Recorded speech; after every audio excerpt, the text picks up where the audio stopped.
श्री महाप्रज्ञ गुरवे नमः।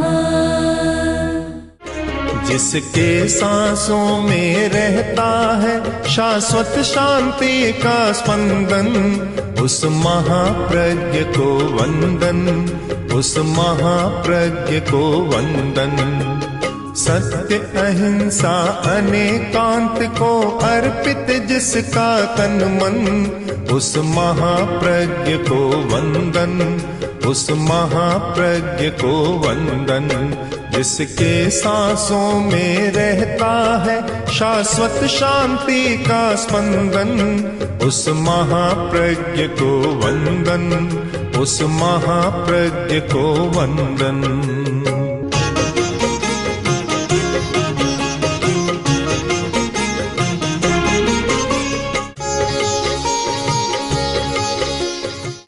हमारी दुनिया में सब कुछ साफ नहीं है, स्पष्ट नहीं है।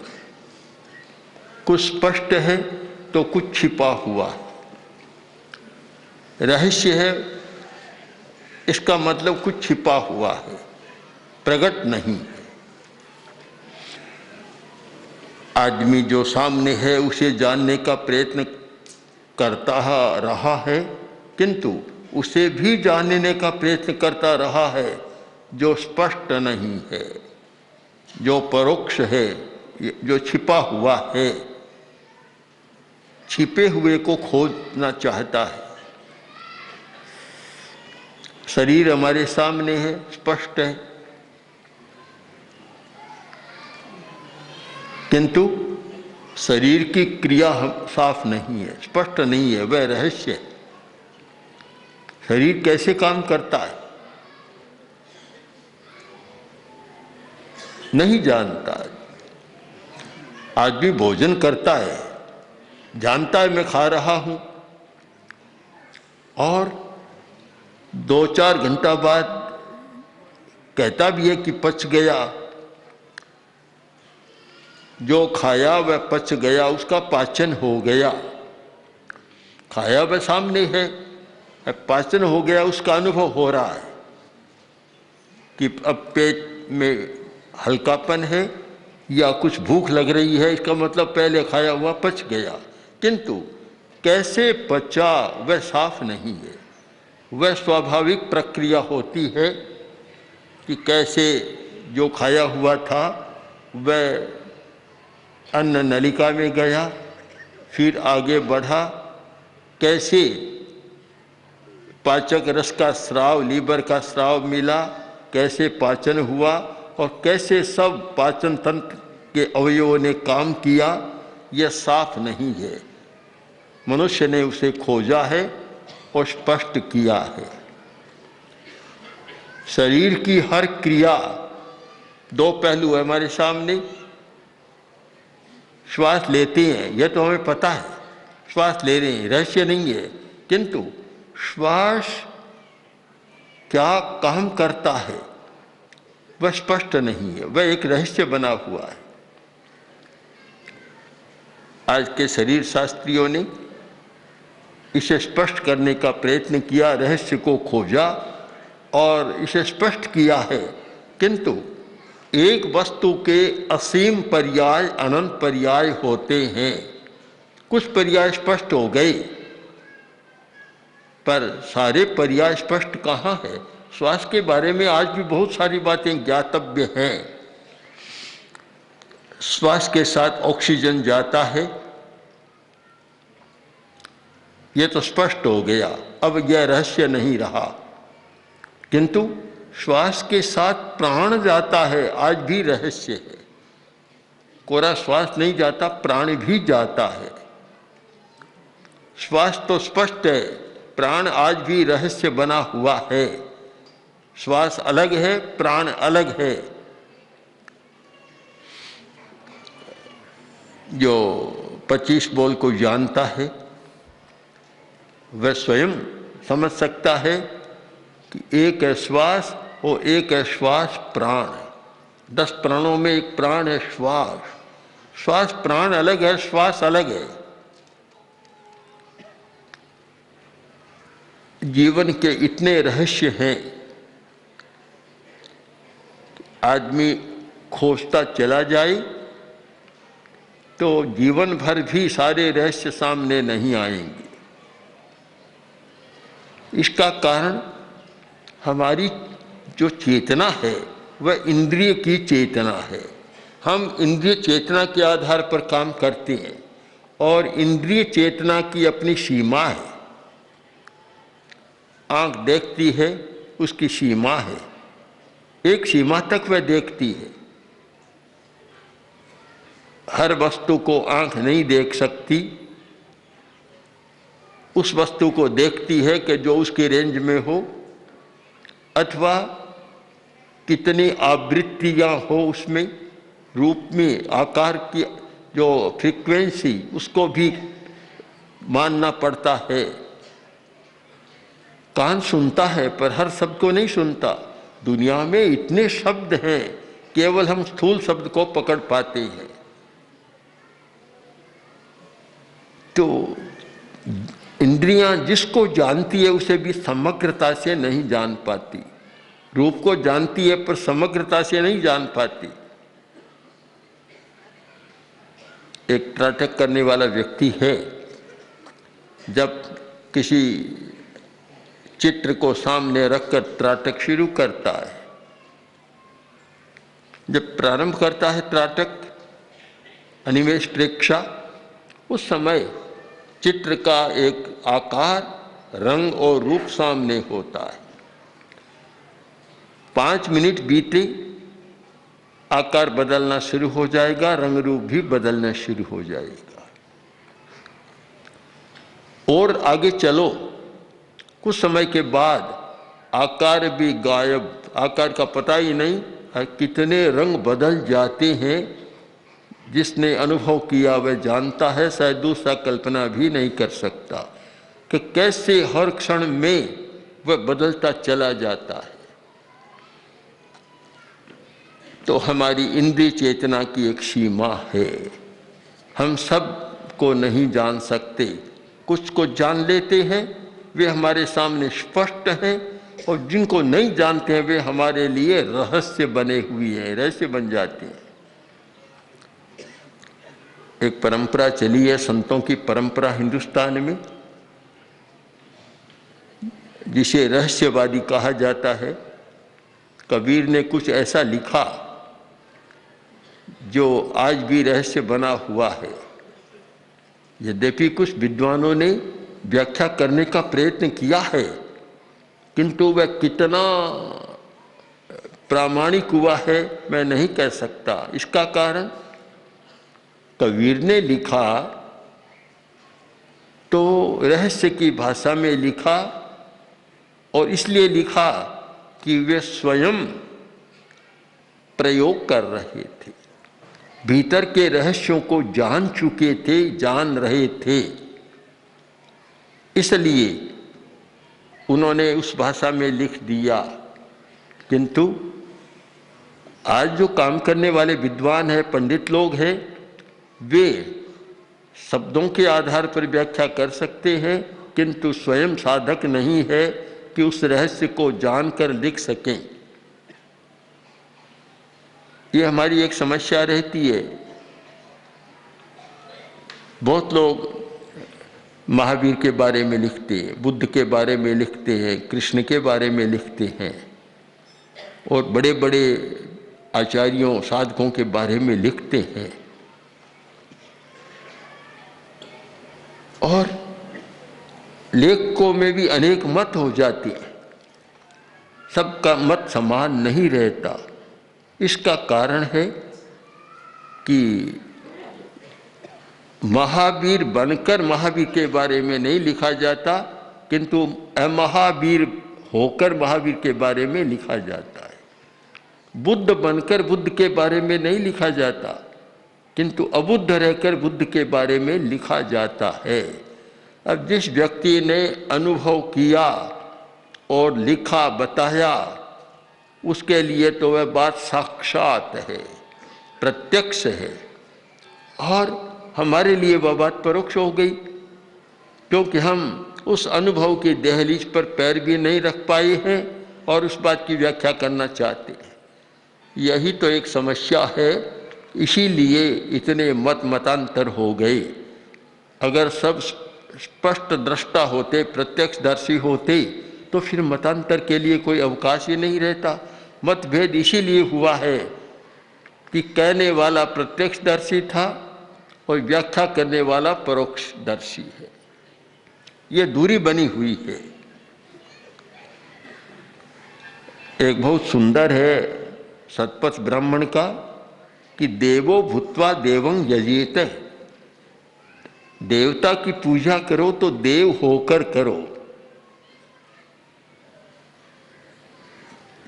देव बनकर पूजा करो। आचार्य तुलसी ने अनुव्रत गीत में इसी आशय में लिखा कि प्रभु बनकर ही हम प्रभु की पूजा कर सकते हैं। हम प्रभु होकर ही प्रभु की पूजा कर सकते हैं। अप्रभु होकर प्रभु की पूजा नहीं की जा सकती, हम वहां तक पहुंचे नहीं पाते हैं। स्वयं दिव्यता को प्रकट करो और फिर देव की पूजा करो तो उसका तुम्हें लाभ मिलेगा। स्वयं अदिव्य रहकर और दिव्य की पूजा करो तो उसका पूरा लाभ तुम्हें कैसे मिलेगा? यह बहुत बड़ी समस्या है हमारी दूरी।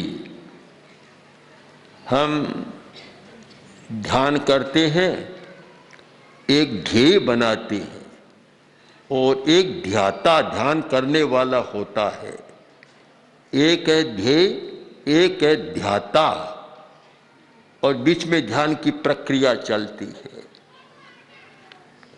दूरी है, इसीलिए तो ध्यान सिद्ध नहीं होता कि जब तक दूरी बनी रहती है। एक है ध्येय और एक है ध्यान करने वाला ध्याता।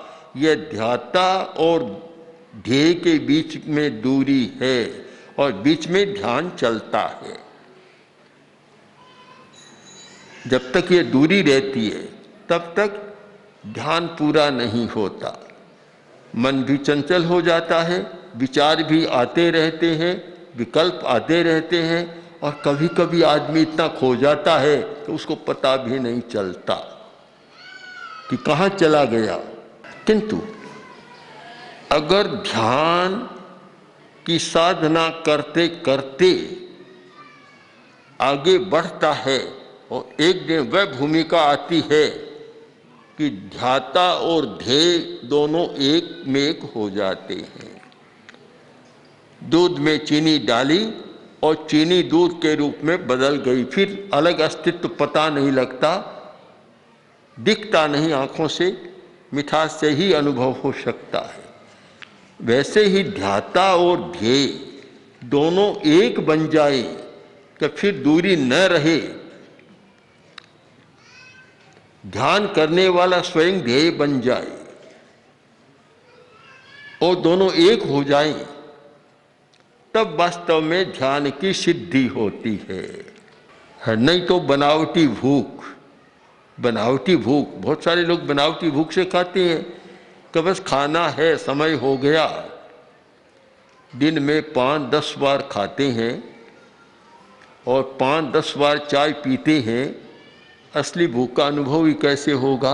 वहाँ तो बनावटी भूख तैयार करके ही भूख खाना होता है, और होगा ही कैसे?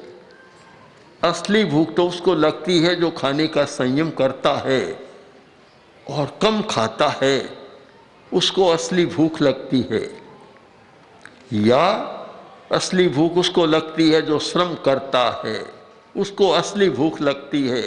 जो आराम से गद्दे पर बैठा रहता है उसे असली भूख का अनुभव ही नहीं होता।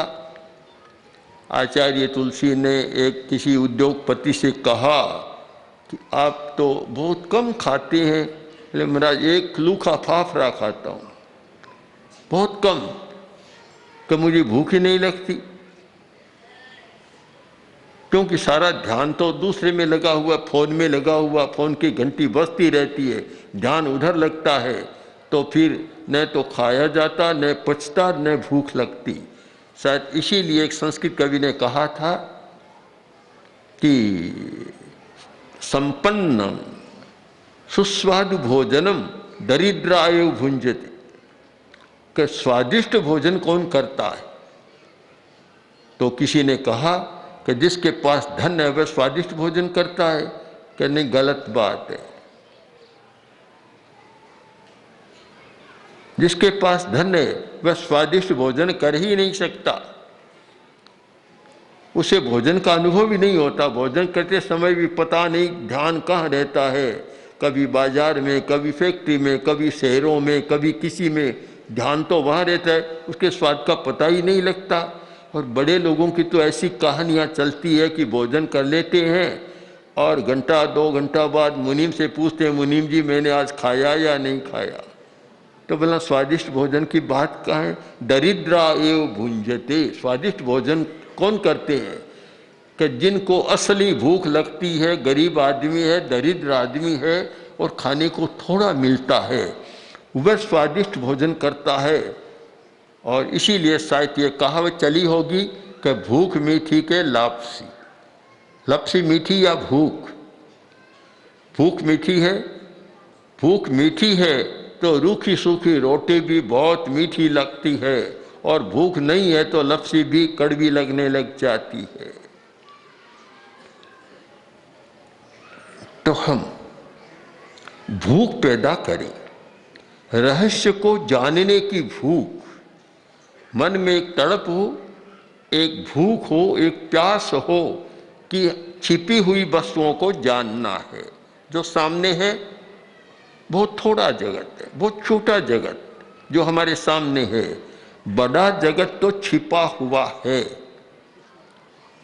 हम बहुत थोड़े में संतुष्ट न बने। एक पुस्तक पढ़ी, बड़ा अच्छा लगा, उसका टाइटल भी बड़ा अच्छा लगा कि स्पिरिचुअल सॉल्यूशन एवरी प्रॉब्लम, आध्यात्मिक समाधान हर समस्या का।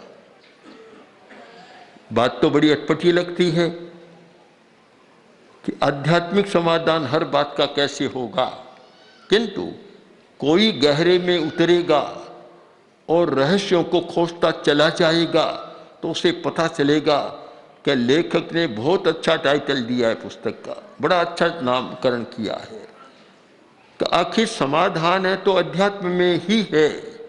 पदार्थ जगत में पैदा होने वाली समस्याओं का समाधान पदार्थ जगत में नहीं हो सकता, उनका समाधान तो अध्यात्म जगत में ही मिलेगा।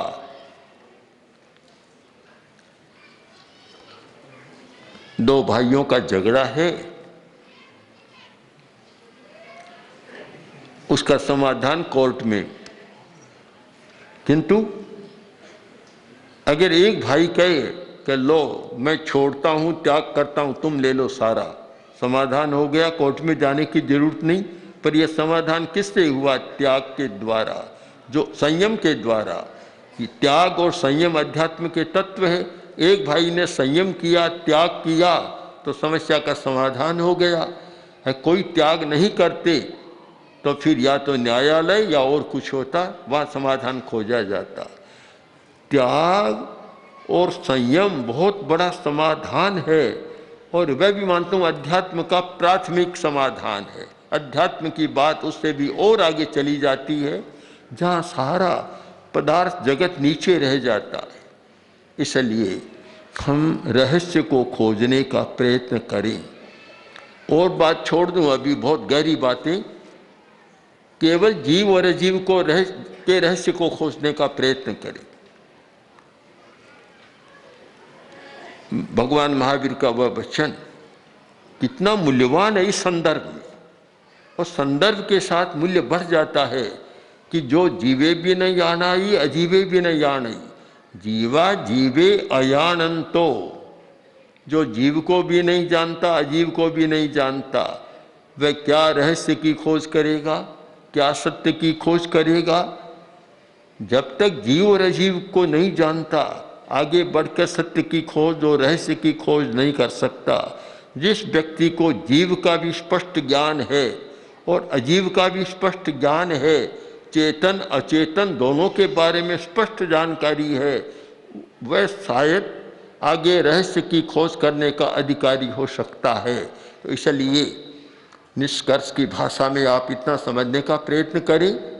और बड़े सूक्ष्म रहस्यों को खोजने की बात तो अभी साधकों पर छोड़ दें, किंतु अगर रहस्य की खोज प्रारंभ करें तो सबसे पहले जीव और अजीव को समझने का प्रयत्न करें।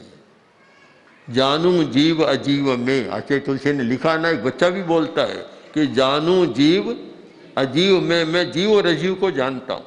अब भला जो जीव और अजीव को जानता है तो उसके लिए रहस्य का दरवाज़ा अपने आप खुल जाएगा, रहस्य की खोज का दरवाज़ा खुल जाएगा। तो सबसे पहले जीव और अजीव को जानने का प्रयत्न करें। प्रवचन सुनने वाले केवल मनोरंजन की बात पर नहीं, तत्व की बात पर ध्यान दे। केवल रागात्मक बात पर नहीं, वैराग्य की बात पर ध्यान दें और वे जीव और अजीव को जानने का प्रयत्न करें।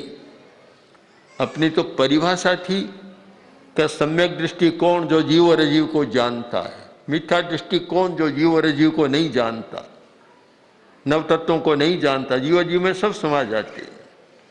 इसलिए जीव और अजीव को जानने का प्रयत्न करें। मैं मानता हूँ जो लोग लंबे समय तक या एक दिन के लिए भी प्रवचन सुनने आते हैं, उनके मन में ये भावना जाग जाए कि मुझे जीव के बारे में ज्ञान करना है, अजीव के बारे में ज्ञान करना है।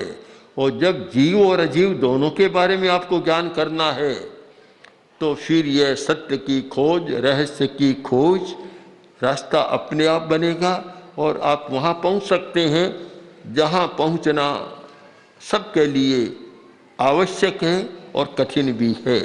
इसलिए एक मनसा बनाई, भावना करें कि मुझे छिपी हुई बात को खोजना है और सबसे पहले शरीर को समझना है। प्रेक्षा ध्यान में हम लोग सबसे पहले शरीर का ज्ञान कराते हैं और शरीर में इतने रहस्य हैं। आज का मेडिकल साइंस इतना विकसित हो गया और आज का शरीर शास्त्र इतने रहस्यों को जानता है, पर मैं तो नहीं सोचता कि पूरे रहस्यों को वह जान पाता है। बड़ा कठिन है।